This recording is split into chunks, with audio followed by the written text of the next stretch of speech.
JEE में जय हो। जेई में 2025 जनवरी अटेम्प्ट पीवाईक्यूज का सीरीज चल रहा है हम लोग का, कंटिन्यूशन में हम लोग सवाल कर रहे हैं। अभी हम लोग का खत्म हुआ है, सेंटर ऑफ मास के सारे सवाल हम लोग कर चुके हैं, रोटेशनल मोशन के सारे सवाल कर चुके हैं, पूरे जो 2025 जनवरी अटेम्प्ट में पूरे 10 पेपर्स में जो सवाल आए थे।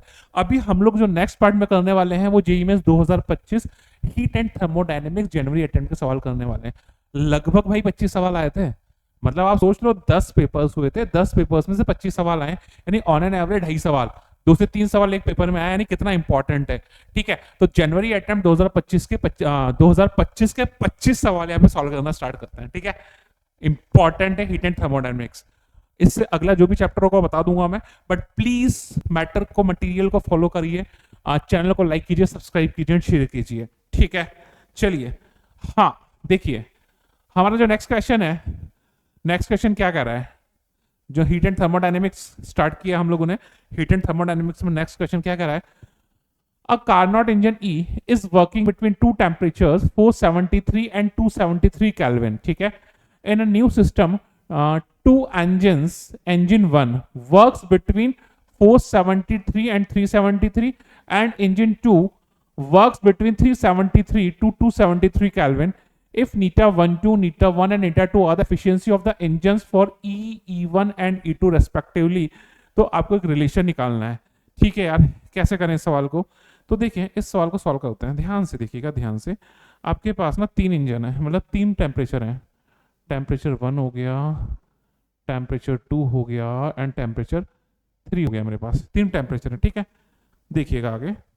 हाँ, यहाँ पे ध्यान दीजिए, सबसे पहले 473, 373 और 273 टेम्परेचर लिख लेता हूँ। यहाँ पे है 473 केल्विन, यहाँ पर है 373 केल्विन, लिख लिया मैंने इस पे 373 केल्विन, और यहां पर है 273 केल्विन। ठीक है, क्या बोल रही है, E is working between 473 and 273, 473 and 273। तो देखिए साहब यहां पर क्या सीन है,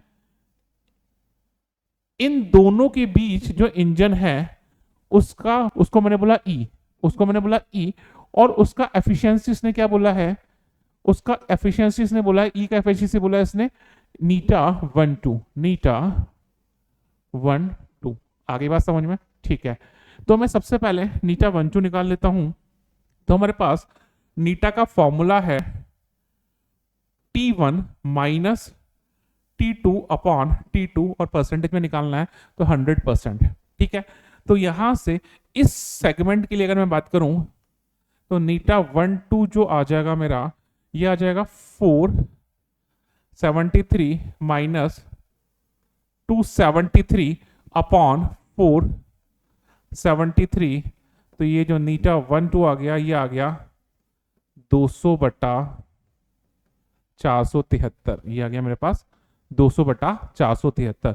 तो नीटा 1 2 जो आ गया वो आ गया 473 माइनस 273 और 270 473 473। ठीक है, आगे क्या बोल रहा है, in a new system E1 works between 473 and 373, 473 and 373 के बीच में जो वर्क कर रहा है, 473 एंड 373 के बीच में जो वर्क कर रहा है वो कौन है, E1 वर्क्स बिटवीन 473 टू 373, ये जो है वो E1 है, और इसका जो एफिशिएंसी है E1 का वो कितना है, नीटा 1, ये इन दोनों के बीच वर्क कर रहा है। आगे बात समझ में, बहुत ही अच्छी बात। तो नीटा 1 में निकाल लेता हूं, नीटा 1 वो हो जाएगा 473 माइनस 373 अपॉन 473, यानी नीटा 1 जो हो जाएगा वो हो जाएगा 473 माइनस 373 100, यानी ये हो जाएगा 100 बाय 473। नीटा 1 कितना हो जाएगा, नीटा 1 जो हो जाएगा वो हो जाएगा 100 बाय 473, 100 बाय 473, और ये जो वैल्यू आती है ये अप्रोक्सीमेटली आती है 0.211। कितना वैल्यू आता है ये वैल्यू आता है लगभग 0.211, और नीटा 1 2 आता है 0.423, ये लगभग आएगा 0.423। ठीक है, आगे बात समझ में, ये भी हो गया। आगे क्या बोला ये, आगे ये बोला, इसने क्या बोला, engine E2 works between 373 and 273, 373 and 273 के बीच में वर्क कर रहा है engine 2। 373 और 273 के बीच वर्क कर रहा है E2, और जो E2 है उसकी एफिशिएंसी जो है वो है नीटा 2, ठीक है। तो यहां से मैं एक बार नीटा 2 निकाल लेता हूं, तो यहां से जो नीटा 2 आ जाएगा, इन दोनों के बीच में वर्क कर रहा है नीटा 2, ठीक है। तो ये हो जाएगा 373 माइनस 273 अपॉन 373, यही होगा 373 माइनस 273 अपॉन 373। तो ये जो होगा नीटा 2, ये हो जाएगा 100 बाय 373, सॉरी 100 बाय 373। तो जो नीटा 2 जो मेरे पास आ गया है वो आ गया 100 बाय 373, और ये होता है 0.268, ये अराउंड होता है 0.268, ठीक है। तो ये मेरे पास सबकी एफिशिएंसी आ गई है, ठीक है। एक बार मैं नीटा 1 और नीटा 2 को ऐड करके देख लेता हूं, तो यहाँ पे जो नीटा 1 प्लस नीटा 2 आ रहा है मेरा, नीटा 1 प्लस नीटा 2 जो आ रहा है वो मेरा, ये रहा मेरा नीटा 1 और ये रहा नीटा 2, ये हो गया पॉइंट, ये 8 और 1 9, ठीक है, 6 और 1 7, देखो 8 और 1 9, 6 and 7, और ये आएगा 4, यानी 0.479, ये आ गया मेरा 0.479, क्या आ रहा है ये मेरा 0.479। तो आप क्या देख रहे हो, नीटा 1 प्लस नीटा 2 जो है वो नीटा 1 2 से ज्यादा आ रहा है। तो यहां से नीटा 1 प्लस नीटा 2, ये देखो नीटा 1 प्लस नीटा 2 कितना रहा है 0.479, जबकि नीटा 1 2 जो आया था वो कितना आया था 0.423, तो ये ज्यादा है नीटा 1 2 से। तो ये मेरा नीटा 1 प्लस नीटा 2 ज्यादा है किससे, नीटा 1 2 से। तो ये मेरा डी ऑप्शन जो है ऑब्वियस ही बात है वो सही है, ठीक है। अगले सवाल पे चलते हैं, इजी क्वेश्चन था, बस थोड़ी सी कैलकुलेशन थी। अगले सवाल पे चलते हैं, अगला सवाल क्या कह रहा है, अगले सवाल पे चलते हैं। अरे थोड़े ये इस पे क्या पैचेस लग गए हैं, ये टैग टीम को देखना पड़ेगा यार मुझे, क्या पैचेस लगा दिए इन्होंने ये, ठीक है। देखिए, for a particular ideal gas, which of the following graphs represent the variation of the mean squared velocity of the gas molecules with the temperature। यार ये सवाल तो मेरे को बहुत इजी सा लग रहा है। हम लोग को पता है कि जो VRMS का फॉर्मूला होता है हमारे पास, VRMS का जो फॉर्मूला होता है वो होता है √3RT by m not, but यहाँ पे ये रूट मीन स्क्वायर वेलोसिटी है। हम लोग को कौन सा चाहिए, हमें चाहिए मीन स्क्वायर। हमें क्या चाहिए, मीन स्क्वायर, यानी रूट नीचे तो मैं दोनों तरफ स्क्वायर कर देता हूँ, दोनों तरफ स्क्वायर कर दिया तो ये हो जाएगा V mean square is equal to 3RT by m nought, यानी V mean square will be directly proportional to T हो जाएगी। तो स्ट्रेट लाइन ग्राफ आने वाला है, ये आ जाएगा सीधा सीधा straight line graph V mean squared velocity versus time, sorry temperature, तो बेसिकली सीधा सीधा स्ट्रेट लाइन आ जाएगा, ठीक है। अगले सवाल पे चलते हैं, अगला सवाल क्या कह रहा है, अगला सवाल कह रहा है which of the following figure represents the relation between Celsius and Fahrenheit temperature. तो बेसिकली हम लोग को एक रिलेशन पता है सेल्सियस एंड फ़ारेनहाइट में। सेल्सियस एंड फ़ारेनहाइट में क्या रिलेशन होता है, उसमें रिलेशन होता है C/5 is equal to F minus 32/9, ये होता है C/5 is equal to F minus 32/9, पक्की बात है, ये रिलेशन होता है हमारा। यार मुझे यहां से सीधा सीधा दिख रहा है C is equal to 5/9F minus 5 into 32/9, y is equal to mx plus c। m positive है यानी स्लोप जो होगा पॉजिटिव है, यानी एक्यूट एंगल होगा थीटा लेस देन 90 होगा, यानी आपका ये नहीं हो सकता, ये नहीं हो सकता। प्लस c आ रहा है इसमें, यानी बेसिकली ऑरिजिन से पास नहीं हो सकती, तो ये नहीं होगा। बेसिकली ये ऑरिजिन से पास नहीं हो रहा, ये ऑरिजिन से पास हो रहा है इसलिए नहीं होगा, ये ऑरिजिन से पास हो रहा है, ये दोनों ही नहीं हो रहे, इसमें स्लोप भी नेगेटिव हो रहा है और इसमें भी स्लोप नेगेटिव हो रहा है। तो सीधा सीधा जो मेरा ग्राफ आ गया, स्लोप भी पॉजिटिव होना चाहिए और दूसरी चीज ऑरिजिन से भी पास नहीं होना चाहिए, स्ट्रेट लाइन है, तो y is equal to mx plus c का रिलेशन सीधा सीधा मेरे पास ये आ जाएगा। तो बहुत ही आसान सा ग्राफ है। तो c is equal to 5f/9 -5 × 32/9, normal सा क्वेश्चन था। बस आपको रिलेशन याद होना चाहिए, C/5 = F-32/9। यार बहुत इजी पेपर आता है जी मेंस का, अगर आपने अच्छे से पढ़ा हुआ है, थोड़ा सा भी ध्यान से पढ़ा हुआ है, बहुत ज़्यादा डीप की जरूरत नहीं है, अगर थोड़ा भी ढंग से पढ़ा हुआ है, फॉर्मूले क्लियर है, कॉन्सेप्ट क्लियर है, तो आप इजिली कर सकते हो यार। बट इंपॉर्टेंट चीज़ है, फॉर्मूला सारे याद होने चाहिए, ठीक है। अगला सवाल पढ़ते हैं। अगला सवाल हमारा एसेशन रीजन है। अगले सवाल पे चलते हैं। एसेशन क्या बोल रहा है? In an insulated container a gas is adiabatically shrunk to half of its volume, the temperature of the gas decreases. Free expansion, ठीक है, free expansion of an ideal gas in is irreversible and adiabatic process। ठीक है यार, पहले assertion समझ लेते हैं क्या बोल रहा है। In an insulated container, insulated मतलब है हीट ट्रांसफर नहीं होगा, a gas is adiabatically shrunk to half of its initial volume, मतलब जो वॉल्यूम है वो आधा हो गया है, तो टेम्परेचर जो होगा वो डिक्रीज होगा। देखते हैं, हमारे पास अगर एडियाबैटिक प्रोसेस है, सपोज एडियाबैटिक, हमारे पास एक एडियाबैटिक प्रोसेस है, क्या बोल रहा है इंस्टेंट, क्या बोल रहा है, एडियाबैटिक प्रोसेस है, वॉल्यूम चाहिए, एक तो वॉल्यूम चाहिए और दूसरा मेरे को टेम्परेचर का रिलेशन चाहिए। तो यार मेरे पास इसकी इक्वेशन होती है T(V)⁻⁻⁻1 is equal to constant, T(V)⁻⁻⁻1 is equal to constant, यही होती है, ठीक है। ठीक है, आगे क्या बोल रहा है ये कि अगर volume shrunk to half, volume half हो गया है, तो जो टेम्परेचर है वो डिक्रीज होगा क्या। तो देखो यहाँ पे टेम्परेचर जो है वो इनवर्सली प्रोपोर्शनल टू V⁻⁻⁻1 हो गया। अगर इनवर्स प्रोपोर्शन का रिलेशन हो गया, V डिक्रीज हुआ, तो टेम्परेचर जो होना चाहिए वो इंक्रीज होना चाहिए, ठीक है, यही होगा। In an insulated container gas is adiabatically shrunk to half of it initial volume, यानी वॉल्यूम हो गया कम, तो temperature of the gas decreases नहीं यार, वॉल्यूम कम होगा तो टेम्परेचर इंक्रीज होना चाहिए, इसने बोला डिक्रीज होगा, तो ये मेरे को सही नहीं लग रहा।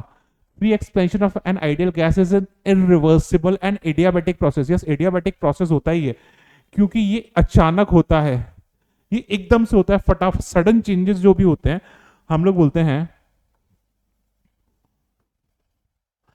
जो सडन चेंजेस जो होते हैं उनको हम लोग एडियाबेटिक प्रोसेस बोलते हैं। तो ऑब्वियसली बात है, फ्री एक्सपेंशन जो होता है वो एकदम से सडन चेंज होता है और वो इरिवर्सिबल है, तो बेसिकली ये क्या हो जाएगा, free expansion of ideal gases is irreversible and adiabatic process, ठीक है। सडन चेंज होता है तो एडियाबेटिक प्रोसेस है, और इरिवर्सिबल होता है, तो ए तो गलत है, बट जो रीजन है वो इसका सही है। इजी क्वेश्चन था ये भी। अगले सवाल पे चलते हैं फटाफट। अगला सवाल क्या कह रहा है, ध्यान दीजिए, अगले सवाल पे चलते हैं। अगला सवाल क्या कह रहा है, ओके, अगला सवाल क्या कह रहा है, अगले सवाल पे ध्यान देते हैं। अगला सवाल कह रहा है the magnitude of heat exchange by the system for the given cyclic process A B C A, ये इंपॉर्टेंट चीज है यार, A B C A, ये इस प्रोसेस की बात कर रही है, A B C A इस प्रोसेस की बात कर रही है, इस प्रोसेस की, आगे बात समझ में, इस प्रोसेस की बात कर रहा है। तो साइक्लिक प्रोसेस है, साइक्लिक प्रोसेस है, तो बेसिकली आपका चेंज इन इंटरनल एनर्जी तो कितना हो गया, zero, change in internal energy तो कितना हो गया, जीरो, साइक्लिक प्रोसेस में, क्योंकि हम लोग को पता है कि वो क्या होता है, पॉइंट फंक्शन होगा, ठीक है। तो यहाँ ध्यान दीजिए, ध्यान दीजिए, देखिए हम लोग के पास DQ is equal to DU plus DW है, यहाँ पे DU तो कितना हो गया मेरा, जीरो। तो बेसिकली इसने क्या पूछा है, इसने ये पूछा है हीट एक्सचेंज, हीट एक्सचेंज पूछा है इसने। तो यहाँ पे जो हीट एक्सचेंज हो जाएगी DQ, वो किसके बराबर हो जाएगी, DW के बराबर। DQ जो हो जाएगी किसके बराबर हो जाएगी, DW के। तो बेसिकली मुझे वर्क डन निकालना है, तो साइक्लिक प्रोसेस है, तो साइक्लिक प्रोसेस का एरिया अंडर द कर्व जो होता है बेसिकली वो वर्क डन होता है, हम लोग को पता है साइक्लिक प्रोसेस का एरिया अंडर द कर्व जो होगा वो वर्क डन होगा। बेसिकली ये क्या है, पता नहीं मुझे क्या है, हो सकता है एलिप्स हो, सॉरी हो सकता है ये, हाँ ठीक है। तो बेसिकली जो एरिया होगा वो होता है, जो एरिया होगा इसका एरिया वो होता है पाई ए बी, और हाफ है तो divided by 2, pi A B divided by 2, ठीक है। सेमी एक्सिस मेजर एक्सिस, तो पाई ए बी बाय 2 जो होगा वो इसका एरिया होगा बेसिकली। तो यहाँ पर हम लोग बात कर लेते हैं, जो वर्क डन हो जाएगा DW, बेसिकली हम लोग को मिल रहा है DQ, वो हो जाएगा पाई बाय 2, ठीक है। ये है 200, ये है 400, तो ये वाला जो पार्ट है एक तरह से इधर वाली जो रेडियस हो जाएगी वो कितनी हो जाएगी 100, बट सेंटीमीटर क्यूब में है, तो ये हो जाएगी 100 सेंटीमीटर क्यूब। सेंटीमीटर क्यूब मुझे मीटर क्यूब में कन्वर्ट करना पड़ेगा, तो ये हो जाएगा सेंटीमीटर क्यूब यानी 10⁻⁻² मीटर का क्यूब। आगे बात समझ में, centimetre 1 centimetre is equal to 10⁻⁻² metre, तो centimetre cube is what 10⁻⁻6 of metre cube. ठीक है, इधर वाली रेडियस जो है ये टोटल कितना है 400, ये है 200, ये बचा 100, तो ये जगह 100 किलो पास्कल यानी 100 इंटू 10⁻³ पास्कल। आगे बात समझ में, कोई दिक्कत वाला बात नहीं है। तो यहाँ से जो डी क्यू आने वाला है मेरा वो होने वाला है π/2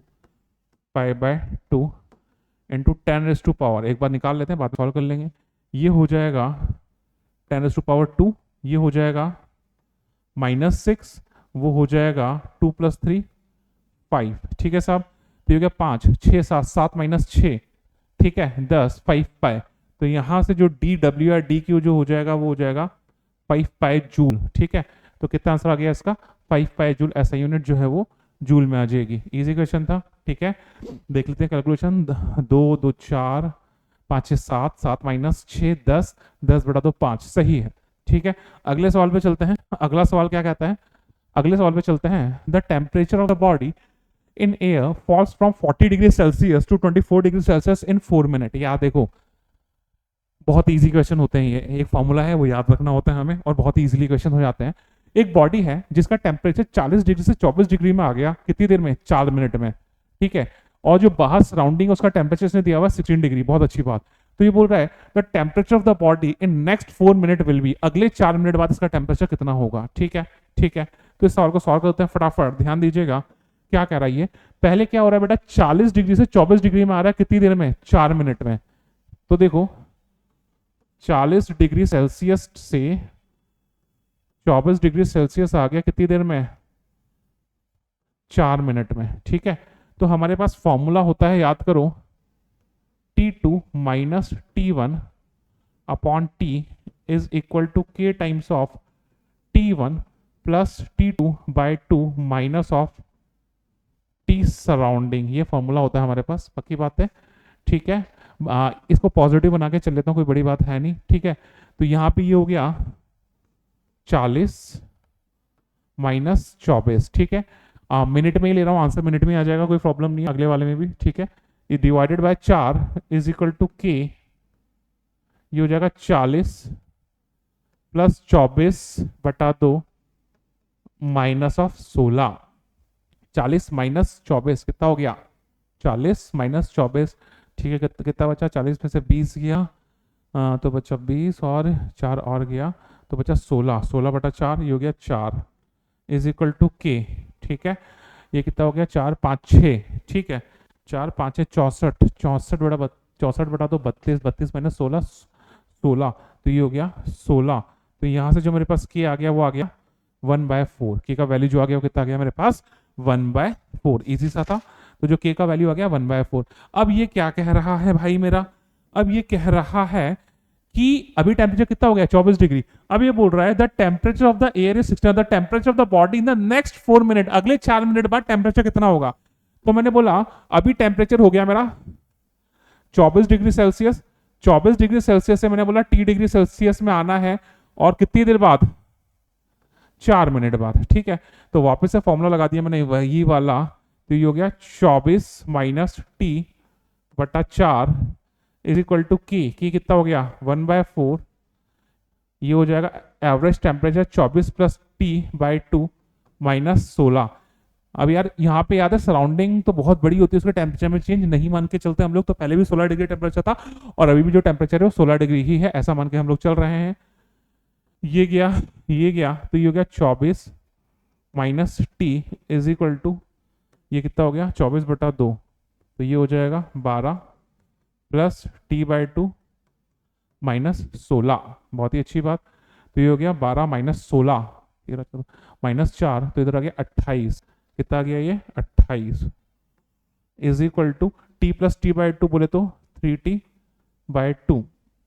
तो यहाँ से ये हो गया 8 दूनी 16, हाँ सर 2 4 5, तो जो T आ गया वो आ गया 56 डिग्री सेल्सियस। ठीक है, इजी क्वेश्चन था। 28 इज इक्वल टू 30/2, तो T is equal to 56/3 degree Celsius. Easy question था, बहुत इजी क्वेश्चन था। अगले सवाल पे चलते हैं। अगला सवाल क्या कह रहा है? ओके, द टेम्परेचर, क्या बोला ये?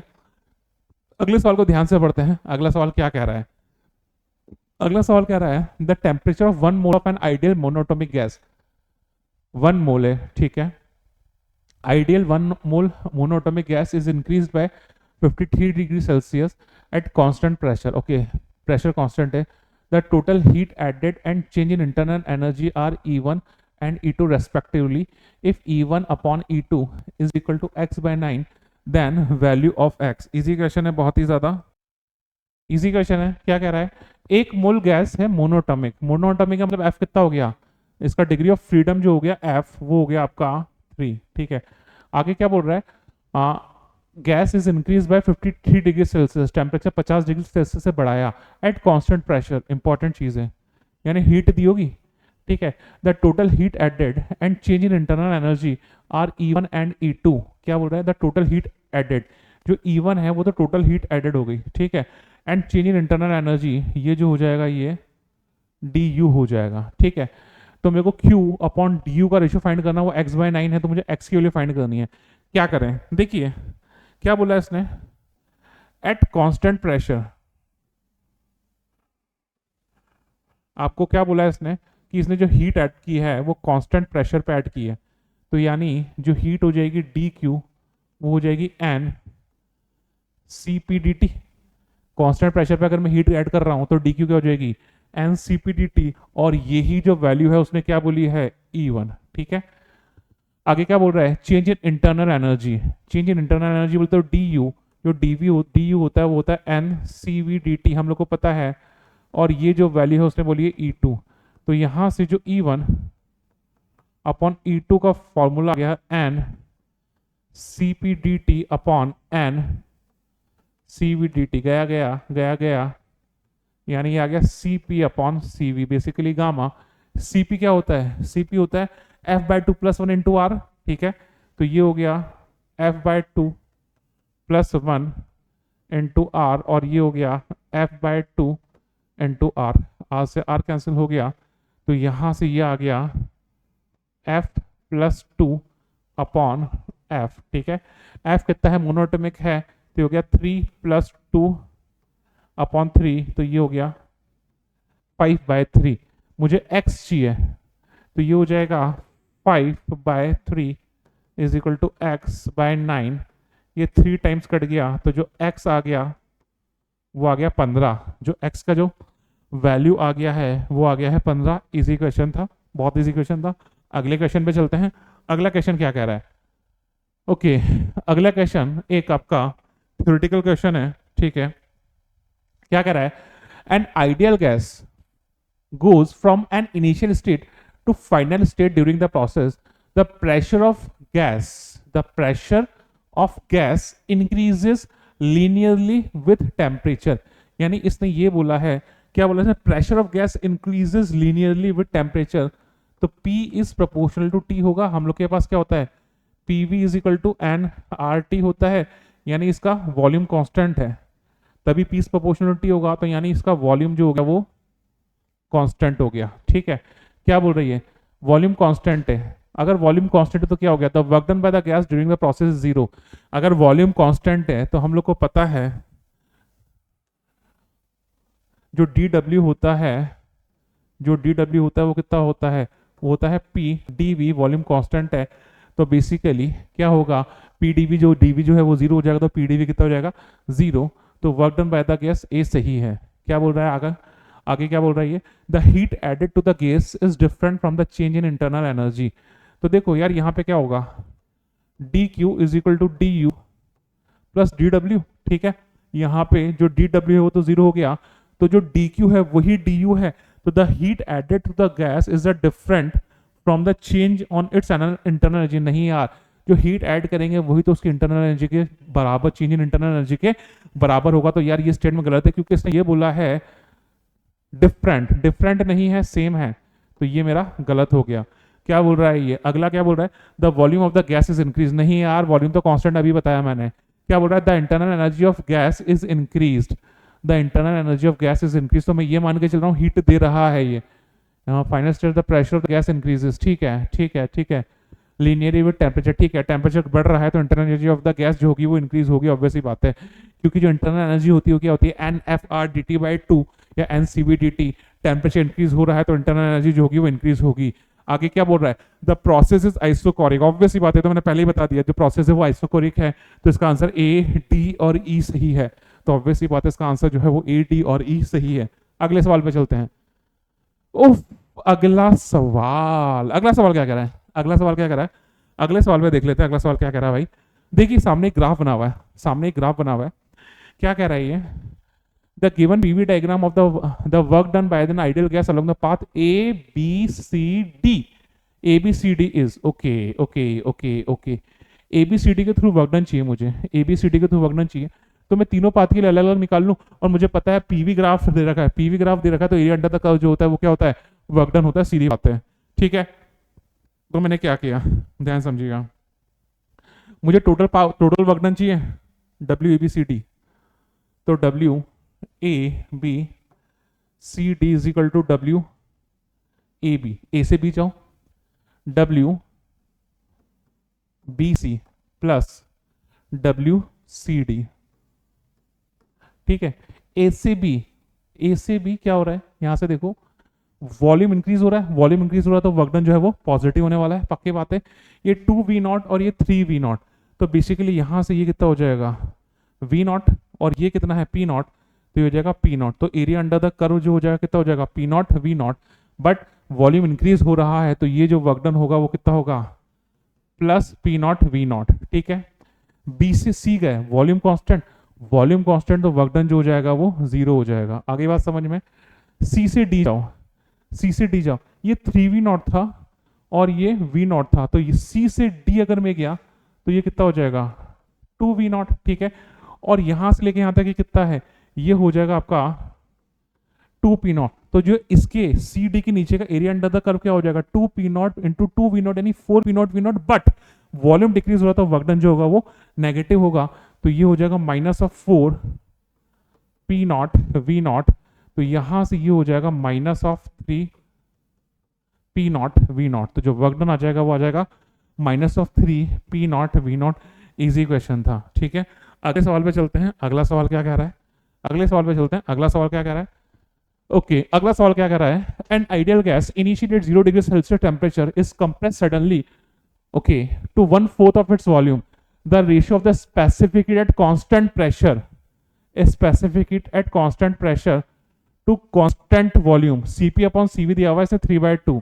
ठीक है, क्या दिया हुआ है इसने, सीपी अपॉन सीवी इसने दिया हुआ है 3/2। ठीक है, constant pressure to constant volume, the change in temperature due to the thermodynamics process, thermodynamics process की वजह से जो चेंज इन टेम्परेचर आया है वो निकालना है मुझे। ठीक है ठीक है ठीक है ठीक है ठीक है, एंड आइडियल का 0 डिग्री कंप्रेस सडनली, सडनली बोल दिया, सडनली, सडनली, सडनली का मतलब क्या हो जाएगा, अरे अडायाबेटिक हो जाएगा ना भाई, सडनली बोल दिया तो अडायाबेटिक हो गया, एडियाबेटिक प्रोसेस हो गया। ठीक है, अब क्या बोल रहा है ये, मुझे टेम्परेचर वर्सेस वॉल्यूम रिलेशन चाहिए। क्या बोल रहा है, इनिशियल 0 डिग्री सेल्सियस पर है, temperature is compressed, sorry it's compressed suddenly to 1/4 volume. ठीक है, तो मैंने बोला इसका जो V1 था वो V था, और जो मैंने V2 बोल दिया वो मैंने बोल दिया V/4, कंप्रेस कर दिया, V/4 कर दिया। ठीक है, टेम्परेचर T1 जो था वो था 273 केल्विन। ठीक है, तो इसने T2 पूछा है, समझ में आ गई बात, 0 डिग्री सेल्सियस बोले तो 273 केल्विन उसका टेम्परेचर था। ठीक है, आगे बात समझ में।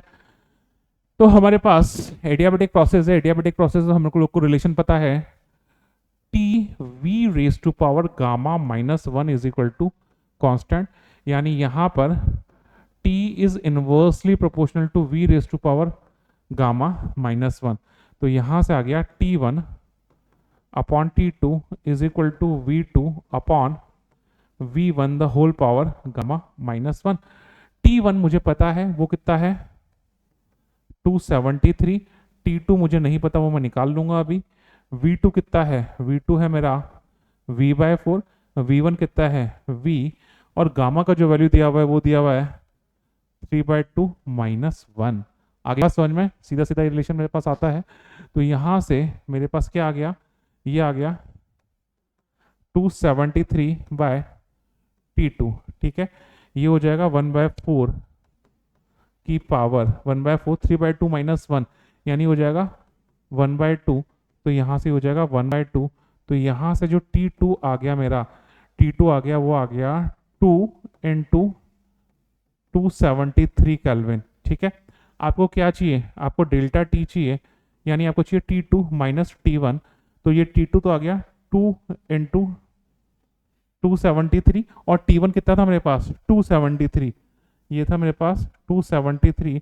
तो यहाँ से 273 कॉमन, 2 - 1, तो ये आ गया 273 केल्विन। ये आ गया चेंज इन टेम्परेचर, ये आ गया आपका चेंज इन टेम्परेचर, वो आ गया 273 केल्विन। इजी क्वेश्चन था ये भी इजी क्वेश्चन था यार। बहुत इजी क्वेश्चन आते हैं जेईई मेंस में, थोड़ा सा पढ़ा हुआ है, कॉन्सेप्ट क्लियर है, इजीली क्वेश्चंस हो जाएंगे, ठीक है। अगले सवाल पे चलते हैं।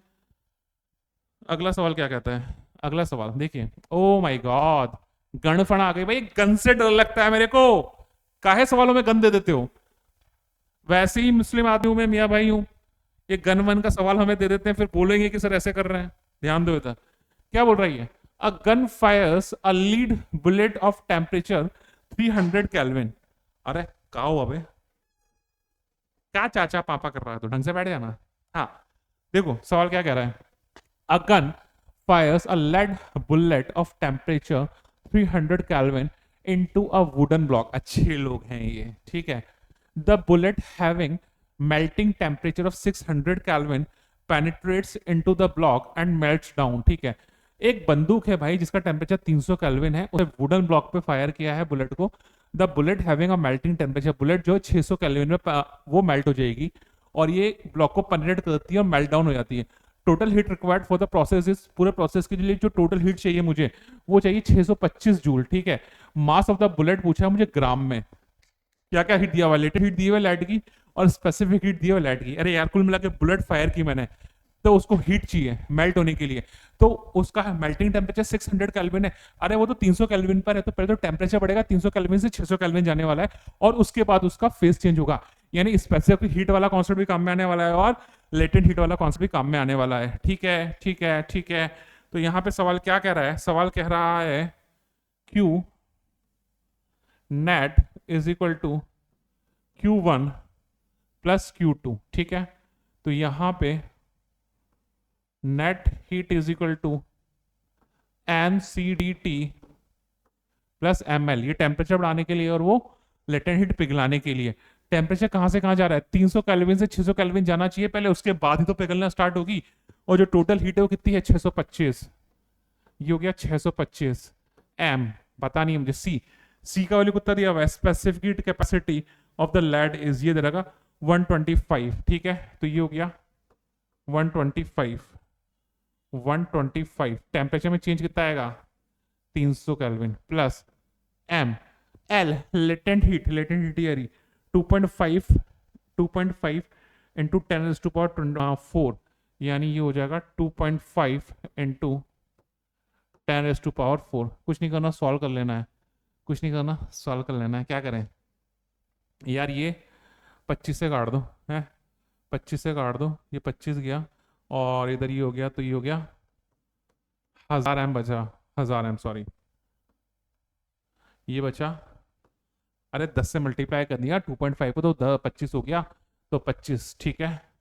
ये कट गया, कितनी बार कट गया, ये 25 25 25 पंजे 125 है ना, तो ये कट गया 5 बार, और ये कट गया 25 बार, है ना। 5 से फिर काट दें क्या, 5 से फिर काट देते हैं, तो ये 5 से गया, और से भी काट सकते हैं क्या, ये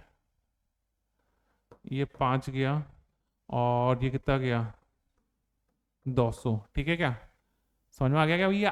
तो यहाँ से यहाँ 5 अभी बचा हुआ है, उधर और भी बचा हुआ है, 5 से और काट देते हैं, 5 से और काट देंगे, ये गया, ये कट गया 60 बार, और ये कट गया 40 बार, ठीक है। क्या तो यहाँ कितना बचा 1, वहाँ कितना बचा 60 m, 60 एम ही बचेगा ना भाई, और उधर बचेगा 40 एम, ठीक है।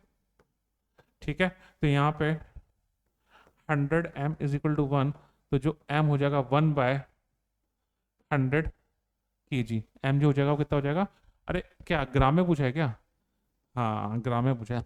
तो यहाँ पे जो एम आ गया वो कितना आ गया, 1/100 kg। 1000 से मल्टीप्लाई कर दूं तो बचेगा ये 10 ग्राम। कितना आएगा आंसर इसका, 10 ग्राम। अरे केजी में है ना, 1 किलोग्राम बराबर 1000 ग्राम, 1000 से मल्टीप्लाई कर दिया तो कितना बचा, ओनली 10 ग्राम। इजी क्वेश्चन था। अगले क्वेश्चन पे चलते हैं फटाफट, अगला क्वेश्चन देखते हैं।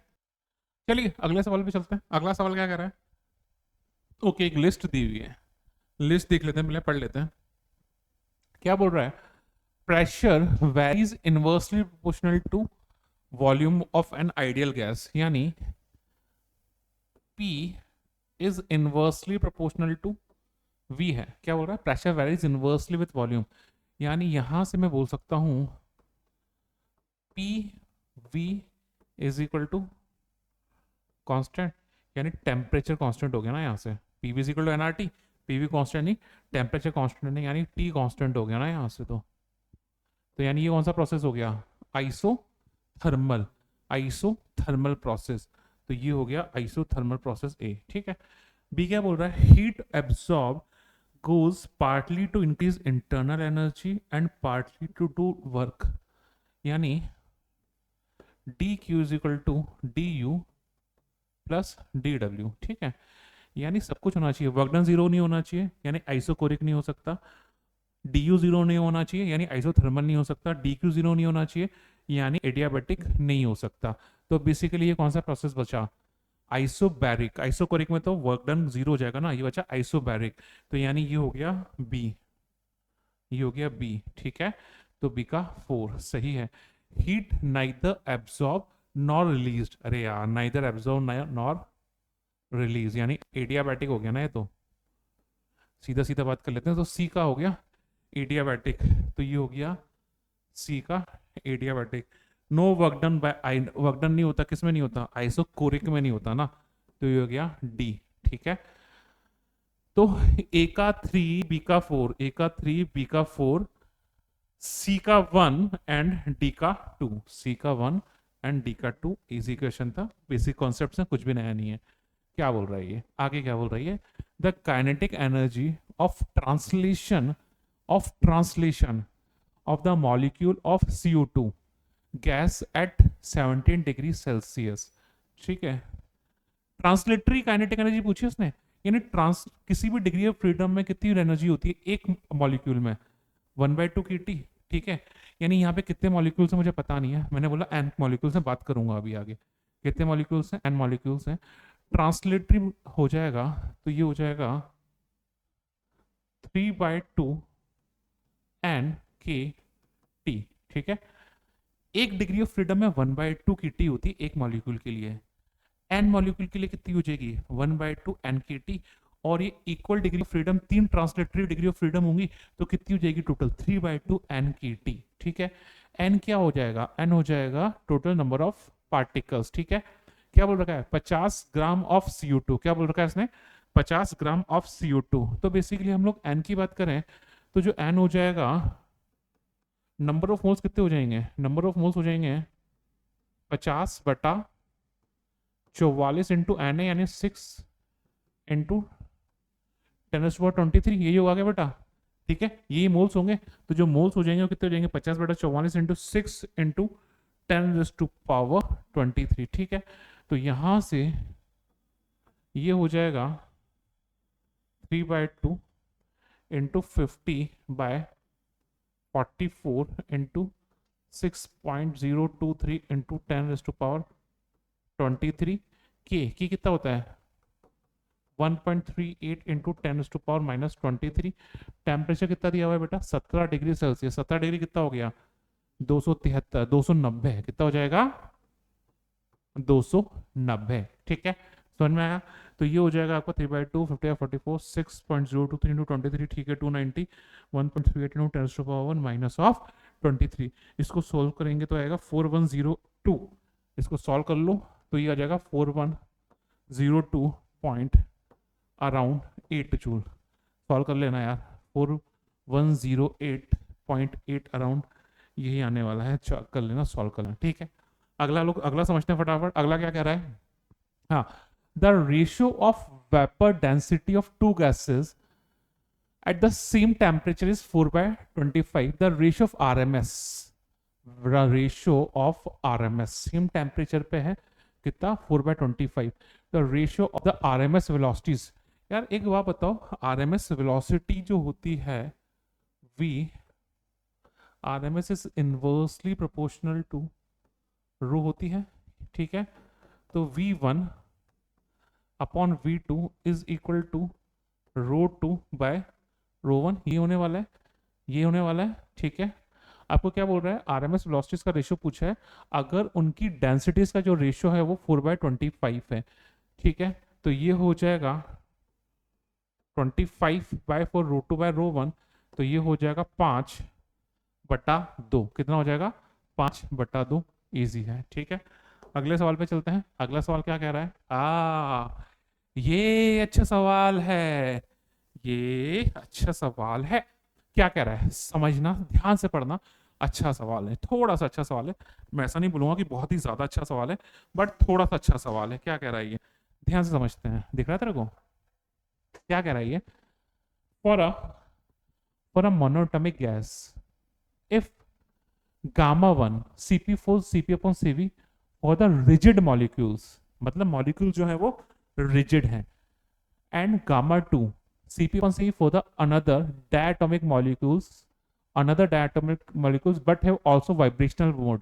यानी गामा 1 में तो वाइब्रेशनल मोड नहीं है, गामा 1 में तो वाइब्रेशनल मोड नहीं है, गामा 2 में वाइब्रेशनल मोड भी ऐड हुआ है। Which of the following option is correct? या CO2 को एग्जांपल ले लूं, CO2 को एग्जांपल ले लूं क्या?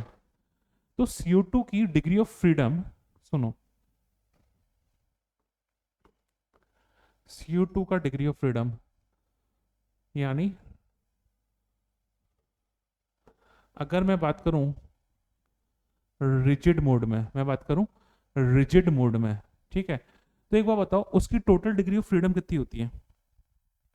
देखो टोटल डिग्री ऑफ फ्रीडम जो होगी, ट्रांसलेटरी 3, रोटेटरी 2, है ना, रोटेटरी 2, टोटल इस वाली कंडीशन में होती है 5, इस वाली कंडीशन में होती है 5, तो इस कंडीशन में उसकी डिग्री ऑफ फ्रीडम होती है 5, ठीक है। हम लोग को पता है जो गामा होता है वो होता है CP/CV, यानी होता है F/2 + 1 into R upon F/2 into R, यानी इसका जनरलाइज फॉर्मूला अगर मैं बात कर लूं तो हो जाएगा F+2 अपॉन F, है ना भाई, यही होता है। तो इस कंडीशन में जो गामा 1 जो हो जाएगा, F की जगह मैंने रख दिया 5, तो 7/5 कितना हो जाता है? 7/5, और जो 7/5 है वो कितना होता है अराउंड? ये होता है 1.4, ये होता है 1.4, ठीक है। तो ये तो हो गया रिजिड मोड, ये तो हो गया रिजिड मोड। अगर मैं वाइब्रेशनल मोड की बात कर लूं,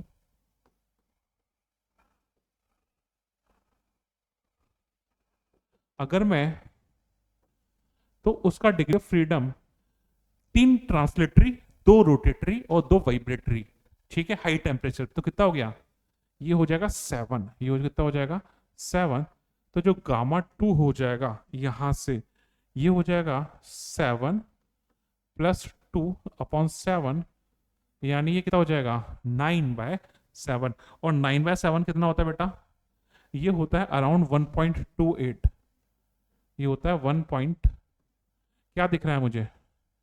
गामा 2 जो है वो छोटा है गामा 1 से, तो जो गामा 2 जो है वो छोटा है गामा 1 से। समझ में आया? अच्छा सवाल है, थोड़ा सा दिमाग लगाना था इसमें, ठीक है। अगले सवाल पे चलते हैं। क्या कह रहा है अगला सवाल? अगला सवाल देख लेते हैं। अगला सवाल क्या कह रहा है, ध्यान दीजिए, पढ़ते हैं सवाल को ध्यान से। क्या कह रही है? Given statements are internal energy, volume and mass are extensive variable, ठीक है। Pressure, temperature and density are intensive variable, ठीक है। वॉल्यूम, टेम्परेचर एंड डेंसिटी नहीं नहीं नहीं, वॉल्यूम, टेम्परेचर, डेंसिटी ये नहीं है। मास जो है वो एक्सटेंसिव है, टेम्परेचर एनर्जी का फिर पंगा हो गया यहाँ पे, ठीक है। तो देखिए हमारे पास क्या है, हमारे पास सीधा सीधा है, दो टाइप के वेरिएबल्स होते हैं, एक इंटेंसिव वेरिएबल्स होते हैं और एक एक्सटेंसिव वेरिएबल्स होते हैं। तो जो आपका एक्सटेंसिव वेरिएबल जो होता है वो साइज और मास पे डिपेंड करते हैं। एक्सटेंसिव वेरिएबल जो होते हैं वो साइज और मास पे डिपेंड करते हैं। और जो आपके जैसे इंटरनल एनर्जी हो गया, वॉल्यूम हो गया, मास हो गया, तो मैंने क्या बोला, एक्सटेंसिव वेरिएबल्स जो होते हैं वो साइज और मास पे डिपेंड करते हैं। तो इंटरनल एनर्जी हो गया, वॉल्यूम हो गया और मास हो गया। तो बेसिकली ये तो सही है। और प्रेशर, टेम्परेचर, डेंसिटी ये जो है ये इंटेंसिव वेरिएबल हैं, ठीक है। बट यहां पर देखो इंटेंसिव वेरिएबल में आपका क्या आ गया, एक टेम्परेचर आ गया। वॉल्यूम तो इंटेंसिव सॉरी एक्सटेंसिव दिख रहा है मेरे को यहाँ पे, एक्सटेंसिव जो होगा वो वॉल्यूम होगा, तो ये प्रॉब्लम करेगा यहाँ पे, ठीक है। मास जो है, जो मास है वो एक्सटेंसिव है, टेम्परेचर एक्सटेंसिव है, इंटरनल एक्सटेंसिव है। तो नहीं, जो मास है, जो मास है वो तो क्या हो गया, इंटेंसिव हो गया। आगे बात समझ में, सॉरी एक्सटेंसिव हो गया। तो जो मास है वो एक्सटेंसिव हो गया। Temperature and internal energy, internal energy जो है वो भी एक्सटेंसिव हो गई, बट टेम्परेचर यहां पर पंगा करेगा। आगे बात समझ में। तो बेसिकली क्या बोला मैंने ये बोला, ये बेसिकली एक रट्टा मारने वाला सवाल है। क्या है, एक एक्सटेंसिव वेरिएबल्स होते हैं और एक इंटेंसिव वेरिएबल्स होते हैं। जो एक्सटेंसिव वेरिएबल्स जो होते हैं वो साइज पे डिपेंड करते हैं। तो बेसिकली एक्सटेंसिव वेरिएबल जो होते हैं साइज और मास पे डिपेंड करते हैं। तो इंटरनल एनर्जी, वॉल्यूम और मास, इंटरनल एनर्जी, वॉल्यूम और मास एक्सटेंसिव हो गया, ठीक है। प्रेशर, टेम्परेचर जो है वो इंटेंसिव हो गए। तो यहाँ पर ये इंटेंसिव है, ठीक है। यहाँ पर ये इंटेंसिव वेरिएबल पूछा है इसने। तो यहाँ पर जो वॉल्यूम है, जो वॉल्यूम है ये एक्सटेंसिव है, ये पंगा करेगा। आगे बात समझ में। तो ए और बी जो है वो सिर्फ सही है, ठीक है। ये रट्टा मारने वाला सवाल है कि क्वेश्चन मतलब ऐसा कोई बहुत कॉन्सेप्चुअल नहीं है, ठीक है। अगले सवाल पे चलते हैं। अगला सवाल क्या कह रहा है, ये एक कॉन्सेप्चुअल क्वेश्चन है। देखिए क्या कह रहा है सवाल, ध्यान समझिए, सवाल को ध्यान समझिएगा।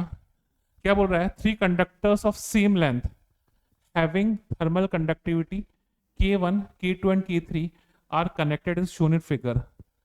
Area of cross section first and second conductors are same. वो third conductor is double for the first conductor. The temperature are given on the figure. ठीक है, लेंथ सबकी सेम दी हुई है, ठीक है। तो आपको क्या बोल रहा है, आपको थीटा फाइंड करना है। आपको K1 दिया हुआ है, K2 दिया हुआ है और आपको K3 दिया हुआ है। तो यार पहले इन दोनों का पैरेलल कॉम्बिनेशन मान लेता हूँ मैं, है ना। पहले इन दोनों का पैरेलल कॉम्बिनेशन सॉल्व कर लेता हूँ। इसका एरिया ए मान लिया, लेंथ एल मान ली, इसका एरिया भी ए मान लिया, इसकी लेंथ एल मान ली, इसका एरिया 2a हो जाएगा, लेंथ जो हो जाएगी वो एल हो जाएगी। पहले इन दोनों का पैरेलल कॉम्बिनेशन सॉल्व कर लेता हूं मैं, पहले इन दोनों का पैरेलल कॉम्बिनेशन सॉल्व कर लेता हूं। तो यार एक बात बताओ, थर्मल रेजिस्टेंस जो होता है आर इज इक्वल टू कितना होता है, एल अपॉन के ए। आर इज इक्वल टू कितना होता है, एल अपॉन के ए।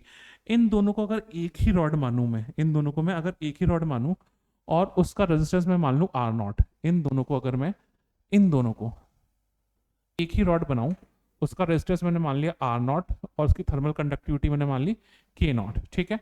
पैरेलल कॉम्बिनेशन है, तो पैरेलल कॉम्बिनेशन है तो 1 upon R not is equal to 1 upon R one plus 1 upon R two, ठीक है। अब देखो आर नॉट एल बाय के ए, एल बाय के ए, ये कंबाइंड रॉड का जो लेंथ है वो एल है, एल बाय के, कंबाइंड रॉड का इक्विवेलेंट के नॉट, एल बाय के ए, एरिया जो जाएगा A1 प्लस A2 बोले तो 2a। आगे बात समझ में। R1 पहले वाले का तो ये हो जाएगा L1 बाय K1 इंटू ए, दूसरे वाले का L2 बाय K2 इंटू ए। आगे बात समझ में। तो यहां से सारा का सारा वो कट गया, तो जो K नॉट आ जाएगा वो जाएगा K1 प्लस K2 बाय 2। तो यहां से जो K नॉट आ गया, इस कंबाइंड रॉड का जो थर्मल कंडक्टिविटी आ गया वो कितना आ गया, K1 plus K2 bye 2। K1 दिया हुआ है 60 और वो दिया हुआ है 120, तो ये हो जाएगा 60 प्लस 120 बाय 2, कितना हो जाएगा 60 प्लस 120 बाय 2 कितना हो गया, K नॉट जो हो जाएगा मेरे भाई, कितना हो जाएगा 120 प्लस 60 180 180 बाई 2 90 यूनिट वही है जो यहाँ पर है। ठीक है, अब पहली वाली रॉड जो पहली जो दो रॉड थे उसको सिंगल रॉड मान लेता हूं मैं, तो उसका के नॉट तो मुझे पता चल गया, लेंथ एल है और एरिया कितना है 2a, एरिया कितना है 2a। तो बेसिकली यहाँ पर अब ये सिस्टम बन गया, ये सिस्टम बन गया। ठीक है, ये रॉड हो गई, length L, area 2a, area 2a, इसका थर्मल कंडक्टिविटी के नॉट और उसका थर्मल कंडक्टिविटी K3, इधर का टेम्परेचर 100 डिग्री सेल्सियस, इधर का टेम्परेचर थीटा, इधर का टेम्परेचर 100 डिग्री सेल्सियस, इधर का टेम्परेचर थीटा और इधर का टेम्परेचर 0 डिग्री सेल्सियस। आगे बात समझ में, आगे बात समझ में। तो स्टेडी स्टेट की बात करते हैं तो रेट ऑफ हीट ट्रांसफर यहाँ से लेके वहां तक और यहाँ से लेके यहाँ तक दोनों सेम रहेगा। ठीक है, तो इसको अगर मैंने बोल दिया, ध्यान दीजिए, point A, point B, point C. ठीक है, तो D Q by D T from A to B is equal to D Q by D T from B to C मान लो या ए टू सी नहीं, बी टू सी मान लो, B to सी ज़्यादा अच्छा रहेगा, एक ही बात है। ठीक है, D Q by D T, I is equal to कितना होता है V by R, I is equal to कितना होता है वी बाई आर, या K A T one minus T two upon L भी ले सकते हैं। ठीक है, तो यहां से के नॉट ए, यहां से लेके कहाँ जाऊं ए टू बी, तो हो जाएगा K naught to A 100 minus theta, 100 minus theta, K A T one minus T two upon L, और लेंथ जो जाएगी वो हो जाएगी एल। ठीक है, तो ये यहां से यहां के लिए हो गया, यहां से यहां के लिए K three, area 2a theta minus C upon इसकी लेंथ भी कितनी हो जाएगी एल हो जाएगी। ठीक है, तो यहाँ से 2a l cancel out, K not कितना हो जाएगा 90 into 100 minus theta is equal to K three कितना था, के कितना था, के कट गया है गलती से, के का वैल्यू मुझे एक बार चेक करने दो, के कितना है, के का जो वैल्यू है बेटा, के का वैल्यू कितना है भाई 135 जूल,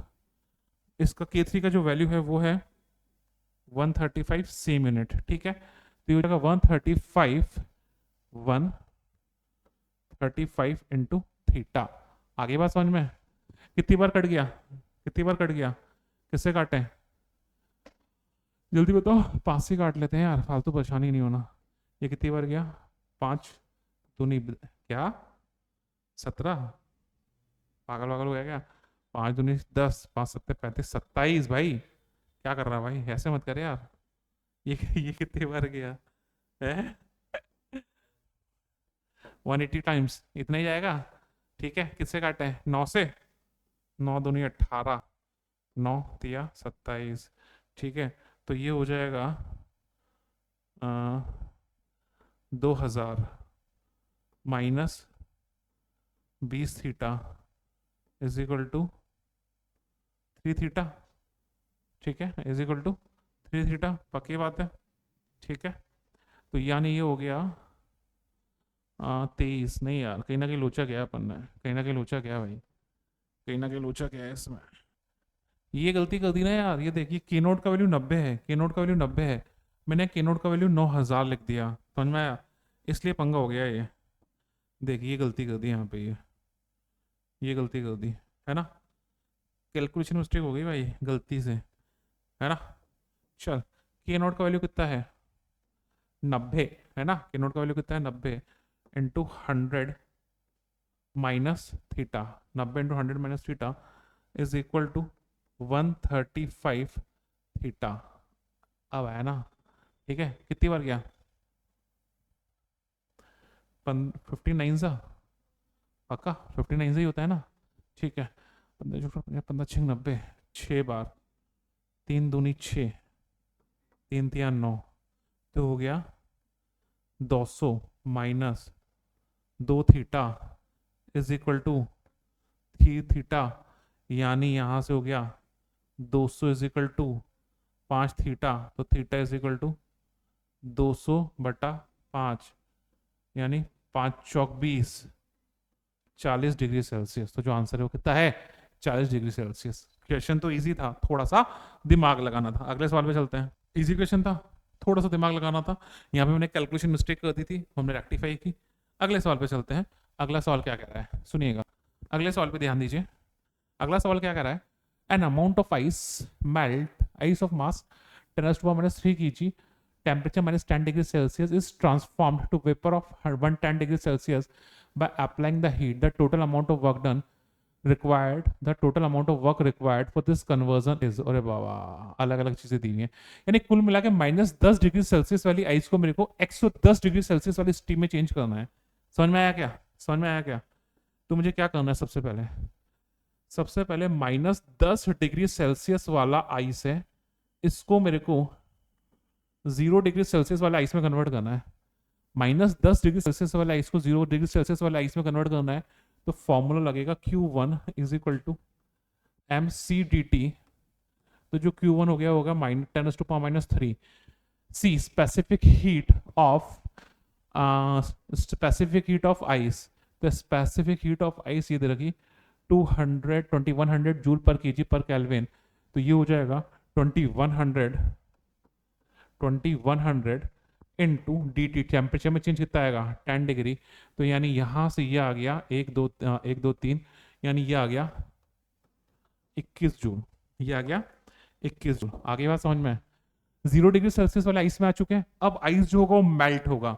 तो यानी यहाँ से 0 डिग्री सेल्सियस वाला जो आइस है, अब वो 0 डिग्री सेल्सियस वाले वाटर में जाएगा। तो यहाँ से जो Q2 आएगा वो आ जाएगा ml। मास तो चेंज होगा नहीं, लेटेंट हीट चाहिए मुझे। ये तो स्पेसिफिक हीट हो गई, लेटेंट हीट ऑफ स्टीम हो गई, लेटेंट हीट ऑफ स्टीम हो गई, लेटेंट हीट ऑफ आइस ये रही, लेटेंट हीट ऑफ आइस ये रही 3.35 इंटू 10⁵ जूल पर केजी। तो ये हो जाएगा 3.35 इंटू 10⁵ जूल पर केजी। ठीक है, ठीक है भाई। तो ये हो जाएगा 5 - 3 कितना बचा 10⁻²100, यानी 335 जूल। कितना हो गया बेटा मेरा ये 335 जूल। ठीक है, अब क्या होगा, अब ये होगा कि 0 डिग्री सेल्सियस वाला वाटर, 0 डिग्री सेल्सियस वाला वाटर जो है पहले 100 डिग्री सेल्सियस वाले वाटर में जाएगा, 100 डिग्री सेल्सियस वाले वाटर में जाएगा। तो जो Q3 हो जाएगा वो हो जाएगा mc/dt, यानी हो जाएगा 10⁻³ C, यानी specific heat of water. Specific heat of water ये रही 4180। कितनी है 4180 इंटू 100, यानी 1 2 3, यानी हो गया 418 जूल। कितना हो गया 418 जूल। ठीक है, इसके बाद क्या हो गया 100 डिग्री सेल्सियस वाला वाटर 100 डिग्री सेल्सियस वाली स्टीम में कन्वर्ट होगा, यानी 100 डिग्री सेल्सियस वाला वाटर जो होगा वो 100 डिग्री सेल्सियस वाली स्टीम में कन्वर्ट होगा। तो यहाँ से जो Q4 हो जाएगा वो हो जाएगा m इंटू एल। ये तो दिया हुआ 10⁻³ L latent heat of steam. Latent heat of steam कितना दे रखा है 1920 जूल पर केजी, यानी हो जाएगा 1920। ठीक है, 1 2 3, यानी ये हो जाएगा लगभग 1.9 जूल। कितना हो जाएगा ये 1.9 जूल। आगे बात समझ में, ये हो जाएगा 1.9 जूल। पक्की बात है ना, कुछ पंगा तो नहीं कर दिया मैं? अरे बता दो यार, कितना हो जाएगा? ये हो जाएगा 1.9 जूल। ठीक है, इसके बाद मुझे क्या करना है, इसके बाद मुझे करना है लेटेंट हीट ऑफ स्टीम जो दे रखी है। अरे गलत कर दिया मैंने, स्पेसिफिक हीट ऑफ स्टीम बोल दी मैंने, है ना? मुझे लेटेंट हीट ऑफ स्टीम चाहिए भाई। वही मैं सोचा, मैंने कुछ तो लोचा गया मैंने। मुझे लेटेंट हीट ऑफ स्टीम चाहिए, ये वाली है भाई, वो ये वाली है। ठीक है, तो यहाँ पर हाँ वैल्यू वगैरह ले ली। तो ये हो जाएगा 10⁻³ latent heat of steam are 2.25 into 10⁻⁶, 2.25 into 10⁻⁶। ठीक है भाई, तो ये हो गया 6 - 3, उधर 3 हो गया, ये हो गया 2250 2250 जूल। ठीक है, तो ये तो हो गया 100 डिग्री सेल्सियस वाली स्टीम। अब मुझे क्या करना होगा, अब मुझे जाना होगा 100 डिग्री सेल्सियस वाली स्टीम से कहा 110 डिग्री सेल्सियस वाली स्टीम में। तो यहां से जो Q5 हो जाएगा वो हो जाएगा mc/dt, ये हो गया 10⁻⁻3। अब C चाहिए मुझे, अब मुझे C चाहिए। तो specific heat of steam, specific heat of steam जो है 1920 है, तो ये हो जाएगा 1920, और टेम्परेचर में चेंज कितना हो जाएगा 10 डिग्री सेल्सियस। ठीक है, तो 1 2 यानी ये हो गया 19.2 जूल। कितना हो गया 19.2 जूल। अरे बाबा, समझ में आ गया क्या? इतना कुछ नहीं, मेहनत करवाई है। तो यहाँ से जो क्यू नेट आ जाएगा, यही वर्क डन चाहिए मुझे, Q1 plus Q2 plus Q3 plus Q4 plus Q5, सबको ऐड कर लेंगे तो ये जो मेरे पास आ जाएगा, कितना है बेटा? सबसे पहले कितना है? 21 है। अगला 335, ठीक है। अगला 418, अगला 2250, अगला 19.2। इन सबको ऐड कर लेंगे तो ये आता है 3043.2, 3043.2 जूल। तो अप्रोक्सीमेशन में 0.2 को हम लोग वो नेग्लेक्ट कर रहे हैं। समझ में आया सवाल?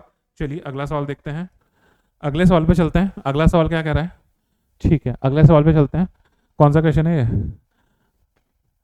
20वां क्वेश्चन है शायद। Two spherical bodies of same material having radii 0.2 metre and 0.8 meter are placed in same atmosphere. The temperature of the smaller body is 800 Kelvin, and the temperature of the bigger body is 400 Kelvin.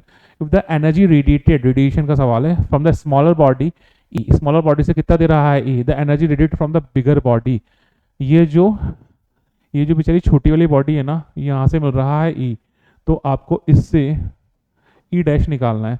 यार हमारे पास energy radiation per unit time या radiated per unit time per unit area जो भी है, जो power है, उसका फॉर्मूला होता है ई ए सिग्मा टी पावर 4, ई ए सिग्मा टी पावर 4। ठीक है, अब यार एक बात बताओ, यहाँ पे ई दोनों के लिए सेम है, दोनों के लिए सिग्मा सेम है। ए जो है स्फेरिकल बॉडी है, तो कितना हो जाएगा 4πr², यानी यहाँ से जो पावर है वो डायरेक्टली प्रोपोर्शनल होगी r² टी की पावर 4। ठीक है, तो यहां से E बाय ई नॉट बोल दिया मैंने इसे, is equal to E by E not is equal to R1 upon R2 का square multiplied by T1 upon T2 की पावर 4। ठीक है, तो यहां से जो E बाय ई नॉट है, R1 कितना है? R1 है 0.2, 0.2। R2 कितना है? 0.8, इसका स्क्वायर। ठीक है, T1 कितना है? T1 कितना है?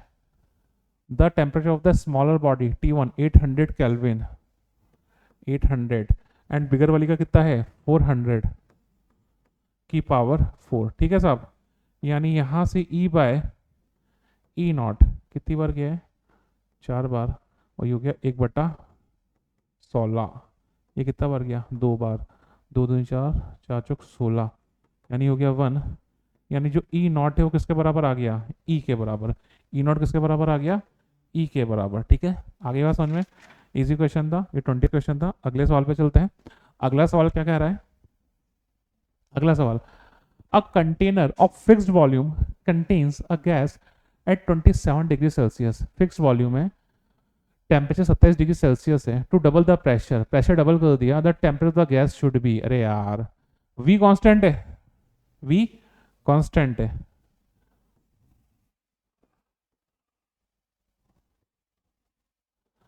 तो PV इज इक्वल टू हमारे पास क्या होता है? Ideal gas equation nRT।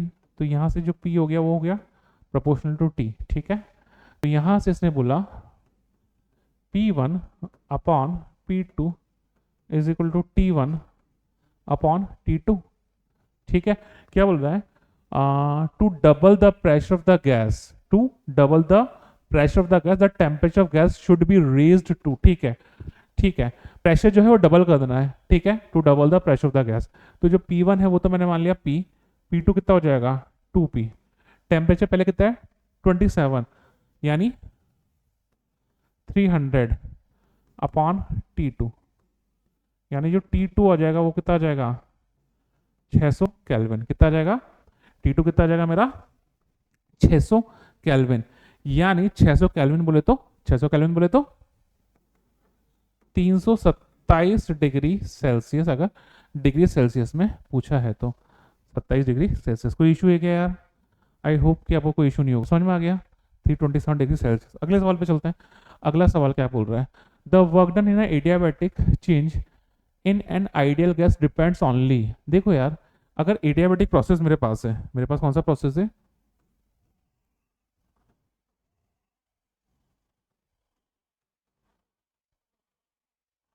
Adiabatic process, तो D Q is equal to D U plus D W. तो यहाँ पे हम लोग को पता है डी क्यू जो हो जाता है वो कितना हो जाता है 0, तो D W is equal to minus of D U, यानी वर्क डन जो होगा टेम्परेचर चेंज पर डिपेंड करेगा। तो ऑब्वियसली बात है, जो work done in an adiabatic change in an ideal gas depends upon only change in temperature. आगे बात समझ में, इजी क्वेश्चन था। अगले सवाल पे चल लेते हैं। अरे बाबा, ये तो बड़ा ही खतरनाक सवाल लग रहा है, मेरे तो ऐसा धक धक हो रहा है, कैसे सॉल्व करूं इस सवाल को। देखो पढ़ते हैं सवाल को, क्या है, डर लग रहा है मेरे को तो। कर दूं क्या सॉल्व? चल कर देते हैं। पॉली एटॉमिक मॉलिक्यूल, सीवी दिया हुआ है, सीपी दिया हुआ है, ठीक है, where R is the gas constant from the phase space A, R is the gas constant goes from phase space point A, pressure volume दिया हुआ है, to point B pressure volume दिया हुआ है, पॉइंट सी प्रेशर वॉल्यूम दिया हुआ है। A to B is an adiabatic process, A से बी जो है वो एडियाबैटिक प्रोसेस है। यार बाबा समझ रहे हो ना इस बात को, जो ए से बी जो है ना, यहां से लेके यहां तक, ये ए से बी जो है ये तो एडियाबैटिक प्रोसेस है। अगर ए से बी, नहीं नहीं ज़्यादा हो गया, अरे रुक जा, अब कितनी देर में जलता बुझना बंद होता है इसका, नहीं हो गया, ये यहाँ से लेके यहाँ तक, ये एडियाबैटिक प्रोसेस है। तो ए से बी प्रोसेस में तो जो डी क्यू होने वाला है वो कितना होने वाला है 0। ए से बी प्रोसेस में डी क्यू जो होने वाला है वो 0 होने वाला है। आगे क्या बोल रही है, B to C is an isothermal process, जो बी से सी है वो आइसोथर्मल प्रोसेस दिख रहा है मुझे। द नेट हीट एब्जॉर्ब, अरे यार खत्म हो गया सवाल तो। समझ में आया क्या क्या बोला मैंने यार? टोटल हीट एब्जॉर्ब पूछिए प्रोसेस की, ठीक है, टोटल हीट एब्जॉर्ब पूछिए प्रोसेस की, ठीक है। तो ध्यान दो इधर, तो डी क्यू नेट, अरे बाबा कौन सा कलर आ गया, हाँ देखिए, D Q net is equal to D Q adiabatic plus D Q isothermal. तो ये चीज तो वैसे ही 0 हो गई, ठीक है, तो मुझे सिर्फ डी क्यू आइसोथर्मल चाहिए। तो जो डी क्यू जो हो जाता है वो होता है D U plus D W, ये चीज तो वैसे 0 हो गई, तो सिर्फ आइसोथर्मल प्रोसेस में हीट एब्जॉर्ब चाहिए। तो D Q is equal to D U plus D W, isothermal process में डी यू भी कितना हो जाता है, अरे ये भी तो 0 हो जाता है। तो यानी मुझे चाहिए सिर्फ आइसोथर्मल प्रोसेस का वर्क डन, ठीक है, और वो होता है N R T log of V2 by V1। कितना होता है N R T log of V2 by V1। तो देखो कौन से, जो B से C है आइसोथर्मल है, तो B से C आइसोथर्मल में जो टेम्परेचर कितना है 450 केल्विन। तो यानी ये हो जाएगा, N तो 1 है, R as it is 450 Ln, V2 यहाँ का वॉल्यूम, V1 यहाँ का वॉल्यूम, V2 क्या है V2 क्या है VC, और VC कितना है 8 इंटू 10⁻⁻⁶, कितना है 8 इंटू 10⁻⁻⁶ अपॉन V1 जो है B का वॉल्यूम है, और जो B का जो वॉल्यूम है वो ये रहा दिख गया, कितना हो गया 6 इंटू 10⁻⁻⁶। आगे बात समझ में, ये गया, तो यानी ये हो गया 450 R ln 4/3 यानी ln 4 माइनस ln 3। ऐसा कोई आंसर है क्या? 450R ln 4 minus ln 3। Easy question था ये तो, बहुत ही ज्यादा, थोड़ा सा दिमाग लगाना था। अगला सवाल देख लेते हैं फटाफट। अगला सवाल, अला, अ कप ऑफ कॉफी। क्या बात है, कॉफी की याद आ गई यार मेरे को। टैग टीम को बोल जाके कॉफी भेजे मेरे को, ठीक है। लिखो क्या बोल रहा है सवाल। A cup of coffee cools from 90 degree Celsius to 80 degree Celsius in T minutes when the room temperature is 20 degree Celsius. ऐसा सवाल तो अभी अभी किया है जस्ट थोड़ी देर पहले, है ना। The time taken by the similar cup of coffee to cool from 80 degree Celsius to 60 degree Celsius at the same room temperature. मस्त एसी चल रहा है, चाय को ठंडा करना, कॉफी को ठंडा करना भाई मेरे को, है ना।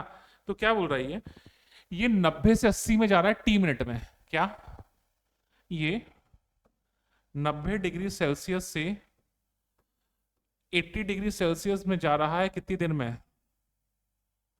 टी मिनट में, ठीक है। और सराउंडिंग टेम्परेचर कुछ दिया हुआ है क्या? दिया हुआ है क्या? तो दे रखा है ना 20 डिग्री सेल्सियस। और आपको टी सराउंडिंग जो दिया हुआ है वो दिया हुआ है 20 डिग्री सेल्सियस। सराउंडिंग टेम्परेचर दिया हुआ है 20 डिग्री सेल्सियस। तो हमारे पास फॉर्मूला है 90 minus 80/T is equal to के। ये हो जाएगा 90 प्लस 80/2 माइनस ऑफ 20, ठीक है। यही फॉर्मूला है। T2 minus T1 upon T is equal to K T1 plus T2 upon 2 minus T surrounding, ठीक है। अभी करा था मैंने। 90 माइनस 80 यानी हो जाएगा 10/T इज इक्वल टू, यार ये कितना होता है? 8 8 16 17, है ना। 170 करना है यार। 85 85 85 माइनस 20 75 65। तो हो जाएगा के इंटू 65 के। कैलकुलेशन देख ले यार, आलस आता है मेरे को ऐसी कैलकुलेशंस करने में, ठीक है। कैलकुलेशन देख ले, ठीक है। अब अगली बार क्या बोल रही है? अगली बार क्या बोल रही है? अगली बार बोल रही है कि 80 डिग्री से 60 डिग्री पे आना है। किधर आना है? 80 डिग्री सेल्सियस से कितने पे आना है? 60 डिग्री सेल्सियस पे। तो मैंने बोला टाइम लगा टी डैश, ठीक है। तो देखो फॉर्मूला बना 80 minus 60 upon T dash is equal to K into 80 plus 60/2 minus 20। आगे बात समझ में? -20। के का वैल्यू मैं उठा के डाल दूंगा उधर से, के का वैल्यू उठा के मैं डाल दूंगा। 80 माइनस 60 कितना हो जाएगा? 20 अपॉन टी डैश। के का वैल्यू कितना हो गया? 10/65T। पक्का विश्वास कर लूं तेरे पे? पक्का विश्वास हो नहीं रहा मेरे को। कितना हो गया? 60 60 120 30 40 70 70 माइनस 20। हाँ यार सही कहा था तूने, जबरदस्ती विश्वास नहीं किया मैंने, गलत किया, मैं बेकार आदमी हूँ यार। हाय रे, टी डैश कितना आ जाएगा? टी डैश आ जाएगा, ये कितनी बार गया? ये गया 25, ठीक है। कितनी बार गया? 5 पंजे 25 13। तो यहाँ से जो टी डैश आ गया वो कितना आ गया? 13T/5। ऐसा ही आ रहा है आंसर? 13T/5 सही है। तो ये आ गया आपका आंसर 13T/5। और this is the last question, this is the last question, but अच्छा सवाल है। This is the last question but ये सवाल अच्छा है। क्या बोल रहा है? एक एसर्शन है और एक रीजन है। एक एसर्शन है और एक रीजन है। एसर्शन पढ़ते हैं। with the increase in pressure with the increase in pressure of an ideal gas, the volume falls off more rapidly in an isothermal process in comparison to adiabatic process। ठीक है, ये कह रहा है अगर मैं प्रेशर इंक्रीज कर रहा हूं तो जो वॉल्यूम कम होता है आइसोथर्मल में तेजी से कम होता है कंपैरेटिवली एडियाबेटिक के। आइसोथर्मल में तेजी से कम होता है एज कंपेयर टू एडियाबेटिक के। आगे बात समझ में आया क्या? ठीक है। आगे ये तो एसेशन हो गया रीजन।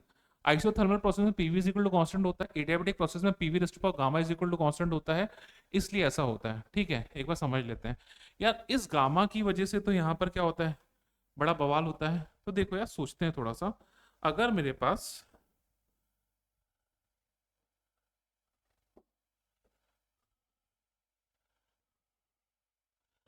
ठीक है, इस एक्सिस पे मैं ले रहा हूं P और इस एक्सिस पे मैं ले रहा हूं V।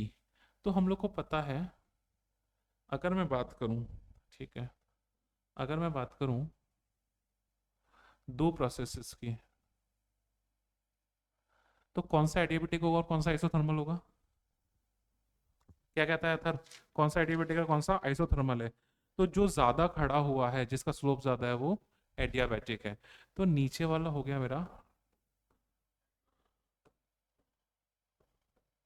एडियाबेटिक, ऊपर हो गया आइसोथर्मल। ठीक है, यहाँ पे दो चीजें मैं देख रहा हूँ, यहाँ पे मैं दो चीजें देख रहा हूँ, एक P1 देखता हूँ और एक P2 देखता हूँ। ध्यान से समझना, क्या करना है मुझे, मुझे प्रेशर कम करना है। मुझे क्या करना है, प्रेशर कम करना है, डिक्रीज करना है ना प्रेशर, यही बोला ना इसने। तो देखो ये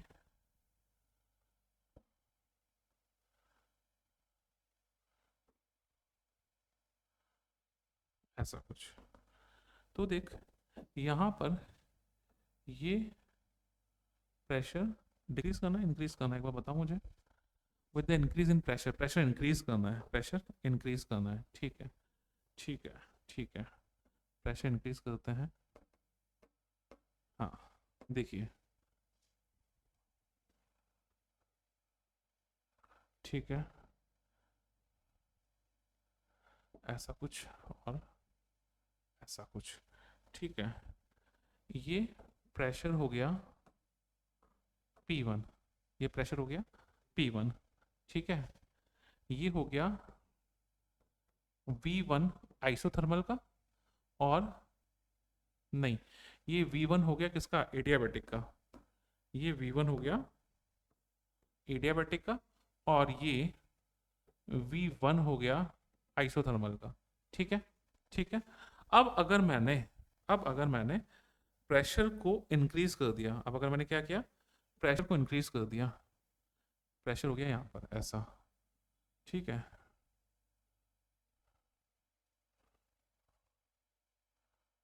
ठीक है।